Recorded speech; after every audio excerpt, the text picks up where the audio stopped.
रामा के घोड़वा के लाली लगमिया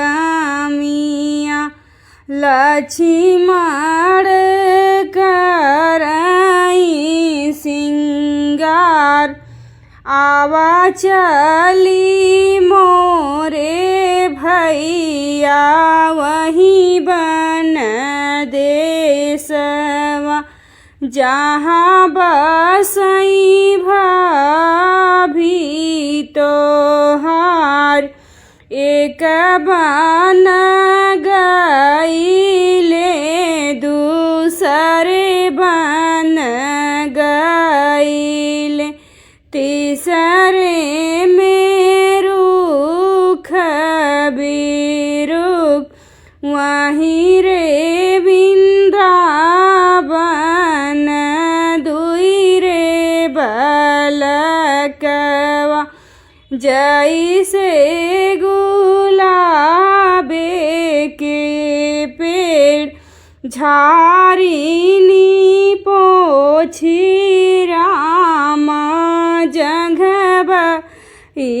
ठावई पूछई बात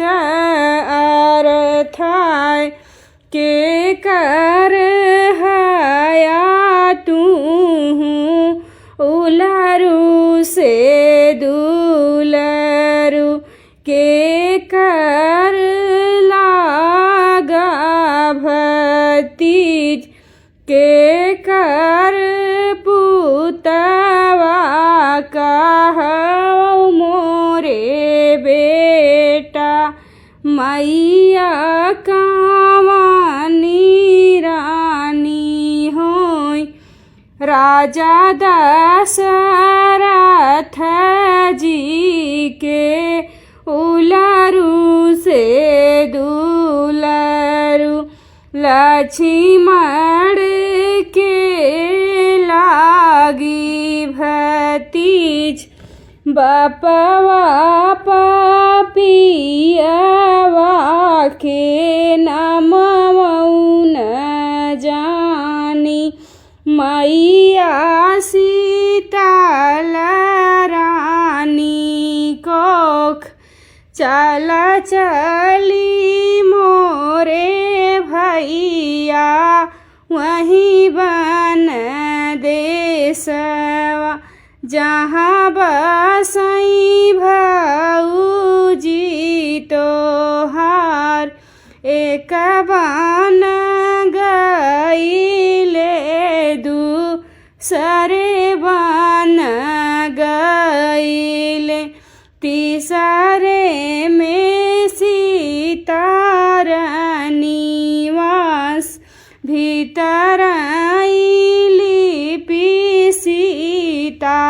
बहरे नीलिपि लट खोली बैठी नहाय पीछवा उलटी जब चितवई सीतल रानी रामचंद्र जी ठाढ़ भय फटती उधरती सामई हम जाती होई जाते रामायलोप ऐसन पति के हम मुहवौ न देखब गर्भे